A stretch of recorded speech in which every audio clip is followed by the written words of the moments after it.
about feelings, and it's got to be about emotion and not about facts. Obviously, there are exceptions. I talk a lot in generalizations, but generally speaking, it should be about feeling.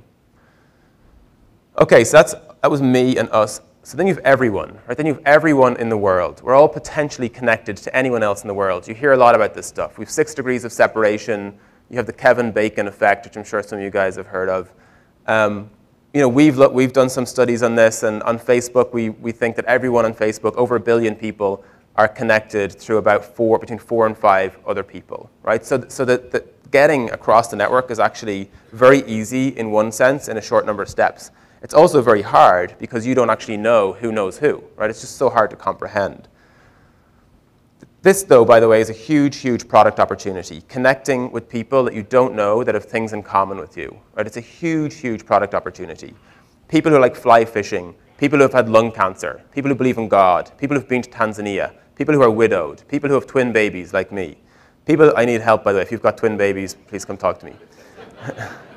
People in Toronto who play soccer, people who like this restaurant, right? These are all things. There's lots of people in the world that we could be connected to, and it is a huge opportunity to connect people about things that they like.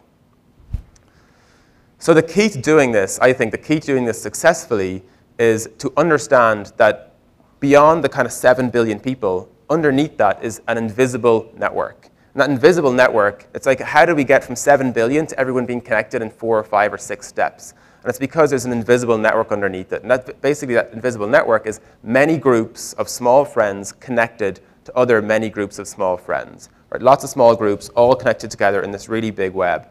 And it's really hard to get your head around. It's really hard to comprehend. It took me a long time to really fully understand how to talk about this. This is one example. You know, on average, it's changed actually, it's a bit higher now, but on average, when I made this, 150 friends is the average number of friends on Facebook.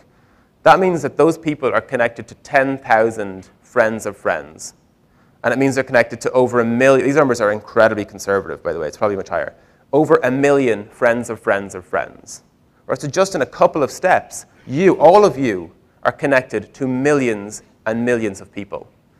And I tried to visualize this. It's incredibly hard to visualize because it's kind of 3-dimensional. Right? But if you take your 5 closest friends, right, just think about your own life, your 5 closest friends. What you kind of fail to see is that, like, here's James, my friend. James and I are friends. We went to college, went to university together, right? So we have a bunch of mutual friends from university, really good friends of mine. But like, he has his family that I kind of know, but don't remember. You know, met them at his wedding, right? He has his friends from this other city that he lived in. He has his friends from work, right? He has these other independent groups that I don't know. We're only friends through one mutual group, so I never think about those people, right? Because I don't know.